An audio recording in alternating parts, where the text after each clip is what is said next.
നമ്മുടെ നാടൻ അവലും ബ്ലൂബെറിയും കൂടി ചേർത്തിട്ടുള്ള നല്ല ടേസ്റ്റി ആയിട്ടുള്ള ഒരു പുഡിങ്ങിൻ്റെ റെസിപ്പിയാണ്. അപ്പം നമുക്ക് എങ്ങനെയാണ് ഇത് തയ്യാറാക്കുന്നത് നോക്കാം. ഞാനിവിടെ കുറച്ച് ബ്ലൂബെറി എടുത്തിട്ടുണ്ട്. ഈ ബ്ലൂബെറി നന്നായിട്ട് കഴുകി വൃത്തിയാക്കിയ ശേഷം ഒരു പാനിലേക്ക് മാറ്റി കൊടുക്കുക. പിന്നെ നമുക്ക് അടുത്തതായിട്ട് വേണ്ടത് പഞ്ചസാരയാണ്. ഞാനിവിടെ ഒരു 1/4 കപ്പ് പഞ്ചസാര ചേർത്ത് കൊടുക്കുന്നുണ്ട് ബ്ലൂബെറിയിലേക്ക്. 1/4 കപ്പ് പഞ്ചസാര ചേർത്ത് കൊടുത്ത ശേഷം ഒരു മീഡിയം ഫ്ലെയിമിലിട്ടിട്ട് നമ്മളിത് കുക്ക് ചെയ്തെടുക്കണം. നമ്മൾ ബ്ലൂബെറീൻ്റെ ഒരു പേസ്റ്റ് ഉണ്ടാക്കിയെടുക്കുകയാണ് ചെയ്യുന്നത്. അപ്പോൾ ഈ ഒരു പേസ്റ്റ് ഉണ്ടാക്കാൻ വേണ്ടി നമുക്ക് വെള്ളമൊന്നും ചേർക്കേണ്ട ആവശ്യമില്ല. ഈ ബ്ലൂബെറിയിൽ നിന്നുള്ള വെള്ളമൊക്കെ ഇറങ്ങി വരും. അതുപോലെ ഈ പഞ്ചസാരയൊക്കെ ശരിക്കും ഉരുകി ഈ ബ്ലൂബെറി പേസ്റ്റായിട്ട് വരും.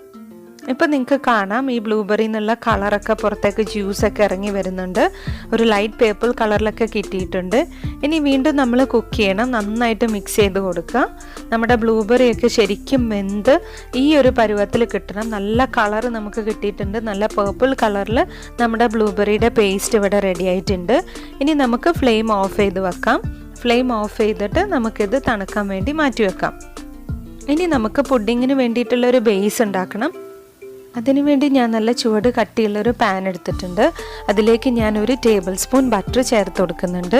ഈ ബട്ടർ നന്നായിട്ട് മെൽറ്റായിട്ട് കിട്ടണം. നല്ലൊരു മീഡിയം ഫ്ലെയിമിൽ വെച്ച് നന്നായി ബട്ടർ മെൽറ്റ് ചെയ്തതിന് ശേഷം നമ്മൾ ഇതിനകത്തേക്ക് അവിൽ ചേർത്ത് കൊടുക്കണം.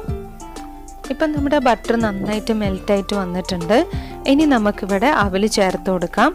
ഞാനിവിടെ 1 കപ്പ് അവിലാണ് ചേർത്ത് കൊടുക്കുന്നത്. ഞാനിവിടെ വൈറ്റ് അവിലാണ് യൂസ് ചെയ്തിട്ടുള്ളത്. നിങ്ങളുടെ കയ്യിൽ വൈറ്റ് അവിലല്ല റെഡ് കളർ അവിലാണ് ഉള്ളതെങ്കിൽ അത് ചേർത്ത് കൊടുത്താലും മതി. എന്നിട്ട് അത് നന്നായിട്ട് മിക്സ് ചെയ്തെടുക്കണം. നമ്മുടെ ബട്ടറിനകത്ത് ഈ അവിൽ ശരിക്കും ഒരു റോസ്റ്റ് ചെയ്ത് കിട്ടുന്ന രീതിയിലാക്കിയെടുക്കണം. ഇനി അടുത്തതായിട്ട് നമുക്ക് വേണ്ടത് പഞ്ചസാരയാണ്. ഞാനിവിടെ 1/4 കപ്പ് പഞ്ചസാര ചേർത്ത് കൊടുക്കുന്നുണ്ട്. ഞാനിവിടെ കുറച്ച് കാഷ്യൂ നട്ട്സ് കൂടി ചേർത്ത് കൊടുക്കുന്നുണ്ട്, കുറച്ചൊരു ക്രഞ്ചിനെസ്സിന് വേണ്ടിയിട്ട്. നിങ്ങളുടെ കയ്യിൽ കാഷ്യൂ നട്ട് ഇല്ല എന്നില്ലെങ്കിൽ ചേർത്ത് കൊടുക്കേണ്ട, നിങ്ങൾക്ക് അവോയ്ഡ് ചെയ്യാം, നിർബന്ധമില്ല. എന്നിട്ട് നന്നായിട്ട് മിക്സ് ചെയ്ത് കൊടുക്കുക. നന്നായിട്ട് നമ്മുടെ ബട്ടറിനകത്ത് ഈ ഒരു അവിൽ മിക്സ് ചെയ്ത് പഞ്ചസാരയും ബട്ടറും എല്ലാം കൂടി ഈ അവിലിനകത്ത് മിക്സായി നല്ലോണം ഒരു കാരമലൈസ് ചെയ്ത് കിട്ടുന്ന ആ ഒരു കളറിലേക്ക് നമുക്ക് അവിൽ മാറ്റിയെടുക്കണം. ഇപ്പം നിങ്ങൾക്ക് കാണാം നമ്മുടെ അവിൽ നന്നായിട്ട് റോസ്റ്റ് ചെയ്ത് നല്ല കാരമലൈസ് ചെയ്ത് ഒരു ലൈറ്റ് ബ്രൗൺ ഷെയ്ഡിൽ കിട്ടിയിട്ടുണ്ട്. ഈ ഒരു രീതിയിലെത്തുമ്പോൾ നമുക്ക് ഫ്ലെയിം ഓഫ് ചെയ്തിട്ട് മാറ്റി വെക്കാം. ഇനി നമുക്ക് ഈ പുഡിങ്ങിൻ്റെ ക്രീം പോർഷൻ തയ്യാറാക്കണം. അതിനുവേണ്ടി ഞാനിവിടെ ഒരു ബൗൾ എടുത്തിട്ടുണ്ട്. അതിലേക്ക് 2 ടേബിൾ സ്പൂൺ ക്രീം ചീസ് ചേർത്ത് കൊടുക്കുന്നുണ്ട്. പിന്നെ നമുക്ക് വേണ്ടത് തിക്ക് ക്രീമാണ്. ഞാനിവിടെ 150 ഗ്രാം തിക്ക് ക്രീം ചേർത്ത് കൊടുക്കുന്നുണ്ട്. അടുത്തതായിട്ട് കുറച്ച് ഫ്രഷ് ക്രീം ചേർത്ത് കൊടുക്കുന്നുണ്ട്. അറൗണ്ട് ഒരു 100 ഗ്രാം ഫ്രഷ് ക്രീം ചേർത്ത് കൊടുക്കുന്നുണ്ട്. മധുരത്തിന് ആവശ്യമായിട്ട് ഇവിടെ കണ്ടൻസ്ഡ് മിൽക്കാണ് ചേർക്കുന്നത്. അപ്പം നിങ്ങളുടെ മധുരത്തിനനുസരിച്ച് നിങ്ങൾ കണ്ടൻസ്ഡ് മിൽക്ക് ചേർത്ത് കൊടുക്കുക. എന്നിട്ട് ഇതെല്ലാം കൂടി നന്നായിട്ട് മിക്സ് ചെയ്തെടുക്കണം. നിങ്ങൾക്ക് തിക്ക് ക്രീം കിട്ടിയിട്ടില്ലെങ്കിൽ ഫ്രഷ് ക്രീം കുറച്ച് അധികം ചേർത്ത് കൊടുത്താൽ മതി. അതുപോലെ തന്നെ ഈ വിപ്പിംഗ് ക്രീം യൂസ് ചെയ്തിട്ട് നമുക്ക് ഈ പുഡിംഗ് ചെയ്യാം. ഇവിടെ നമ്മൾ ഈ ഒരു പുഡിങ്ങിൽ സെറ്റിംഗ് ഏജൻ്റ് ആയിട്ട് ജലാറ്റിനോ ചൈന ഗ്രാസ് ഒന്നും ചേർക്കുന്നില്ല. അതുകൊണ്ടാണ് ഇവിടെ ഈ ഒരു പുഡിംഗ് ക്രീം വെച്ച് ചെയ്തിട്ടുള്ളത്. ഇപ്പം നമ്മുടെ ക്രീമെല്ലാം ശരിക്കും മിക്സായി കിട്ടിയിട്ടുണ്ട്. ഈ ഒരു ക്രീം ഞാനിവിടെ 2 പോർഷൻ ആക്കിയിട്ട് മാറ്റി വെച്ചിട്ടുണ്ട്. 1/4 പോർഷൻ സെപ്പറേറ്റ് ചെയ്ത് വെച്ചിട്ടുണ്ട്. ആ ഒരു 1/4 പോർഷനിലേക്ക് ഞാനിവിടെ 1 ടീസ്പൂൺ വാനില എസൻസ് ചേർത്ത് കൊടുക്കുന്നുണ്ട്. ആ ഒരു പോർഷന് ഞാനൊരു വാനില ഫ്ലേവർ കൊടുക്കാൻ വേണ്ടി വാനില എസൻസ് ചേർത്ത് നന്നായിട്ട് മിക്സ് ചെയ്ത് വെക്കുക. ഇനി ബാക്കിയുള്ള നമ്മുടെ 3/4 പോർഷൻ 1/4 പോർഷനിലേക്ക് നമ്മൾ നേരത്തെ തയ്യാറാക്കി വെച്ചിട്ടുള്ള ബ്ലൂബെറിയുടെ പേസ്റ്റ് ചേർത്ത് കൊടുക്കാം. അപ്പോൾ നിങ്ങൾക്കറിയാം നമ്മുടെ ബ്ലൂബെറിക്ക് നല്ലൊരു കളറാണ്. നല്ലൊരു വയലറ്റ്, ഒരു ലൈറ്റ് വയലറ്റ് ബ്ലൂ ഷെയ്ഡിൽ നമുക്ക് കിട്ടും. അപ്പോൾ ആ ക്രീം ശരിക്കും ബ്ലൂബെറി പേസ്റ്റ് ക്രീമിലേക്ക് പോകുമ്പോൾ ക്രീം ശരിക്കും നല്ലൊരു ലൈറ്റ് വയലറ്റ് കളറിൽ നമുക്ക് കിട്ടിയിട്ടുണ്ട്. നന്നായിട്ട് മിക്സ് ചെയ്ത് അത് മാറ്റി വെക്കാം. ഇനി നമുക്ക് നമ്മുടെ പുഡിംഗ് സെറ്റാക്കി എടുക്കാം. നമ്മൾ ഇവിടെ അവിൽ റെഡിയാക്കി എടുത്തിട്ടുണ്ട്, 2 ക്രീമും റെഡിയാക്കി എടുത്തിട്ടുണ്ട്.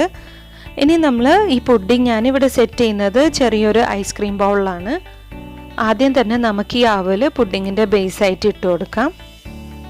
ഈ അവൽ വെറുതെ ഇങ്ങനെ കഴിക്കാൻ തന്നെ നല്ല ടേസ്റ്റിയാണ് കേട്ടോ. നിങ്ങൾ എന്തായാലും വീട്ടിൽ ട്രൈ ചെയ്ത് നോക്കുമ്പോൾ നിങ്ങൾക്ക് അറിയാൻ പറ്റും. അപ്പോൾ ആ ഒരു അവൽ നമ്മൾ താഴെ പുഡിങ് നമ്മുടെ ട്രേയിൽ, ഇനി നിങ്ങൾ ട്രേയിലാണ് സെറ്റ് ചെയ്യുന്നതെങ്കിൽ ആ ട്രേയിൽ താഴെ നിങ്ങൾ അവലിട്ട് കൊടുക്കുക. അതിൻ്റെ മുകളിൽ നമ്മൾ ആദ്യം ഈ ഒരു വാനില ഫ്ലേവറുള്ള നമ്മുടെ ക്രീം ആഡ് ചെയ്ത് കൊടുക്കുക. വാനിലയുടെ ക്രീം ഞാൻ ചെറിയൊരു ലെയറായിട്ടാണ് ചെയ്യുന്നത്. ഒരു 1/4 പോർഷൻ മാത്രമേ വാനില ക്രീം എടുത്തിട്ടുള്ളൂ. അത് നമ്മൾ ഈ അവൽ ഫുള്ള് കവർ ചെയ്യുന്ന രീതിയിൽ അവലിൻ്റെ മുകളിൽ നമ്മുടെ വാനില ക്രീം ചേർത്ത് കൊടുക്കാം. അങ്ങനെ 2 ബൗളിലും ഞാനിവിടെ സെറ്റ് ചെയ്യുന്ന 2 ബൗളിലും വാനില ക്രീം ചേർത്ത് കൊടുത്തിട്ടുണ്ട്. ഇനി നമ്മൾ വീണ്ടും അടുത്ത ലെയറായിട്ട് അവൽ വീണ്ടും ചേർത്ത് കൊടുക്കണം. നമ്മുടെ വാനില ക്രീം ഫുള്ള് കവർ ചെയ്യുന്ന രീതിയിൽ അവൽ വീണ്ടും ഇട്ട് കൊടുക്കുക. അല്ലെങ്കിൽ നമ്മളിവിടെ ബ്ലൂബെറിയുടെ ക്രീം ചേർക്കുമ്പോൾ രണ്ടും കൂടി മിക്സ് ആയി പോവും.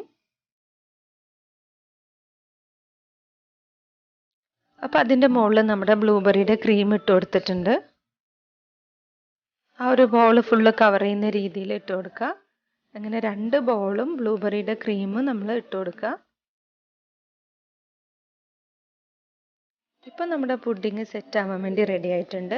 ഇത് നമ്മളൊരു ഫ്രിഡ്ജിൽ മിനിമം ഒരു 2 to 3 hours വെച്ചിട്ട് നന്നായിട്ട് തണുപ്പിച്ചെടുക്കുക. ഫ്രീസറിനകത്ത് വെക്കണ്ട, ഫ്രിഡ്ജിൽ താഴെ വെച്ചാൽ മതി. അങ്ങനെ 2-3 മണിക്കൂർ കഴിയുമ്പോഴേക്കും നമ്മുടെ പുഡിങ് റെഡി ആയിട്ടുണ്ട്.